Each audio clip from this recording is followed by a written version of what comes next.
বিগত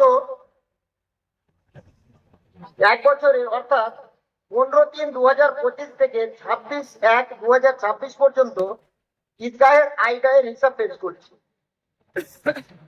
আমাদের আরম্ভকালীন তহবিল ছিল 82,406 টাকা।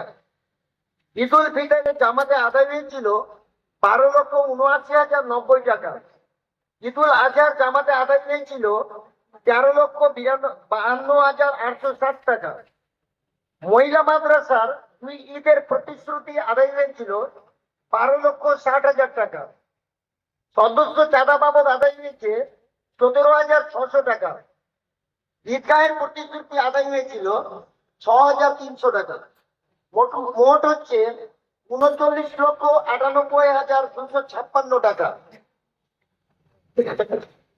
এবার ব্যয়ের হিসাব। চিঠি, বিজ্ঞাপন, এরও ইত্যাদি বাবদ খরচ হয়েছে 443 টাকা। বিজ্ঞাপন চিঠি বিতরণ করা খরচ হয়েছে 4,800 টাকা। খাতা, কলম ইত্যাদি খরিদ বাবদ 1,390 টাকা। ঈদগাহের মাঠ সংরক্ষণ 1,24,107 টাকা। দুই ঈদের মাইক ভাড়া 29,000 টাকা।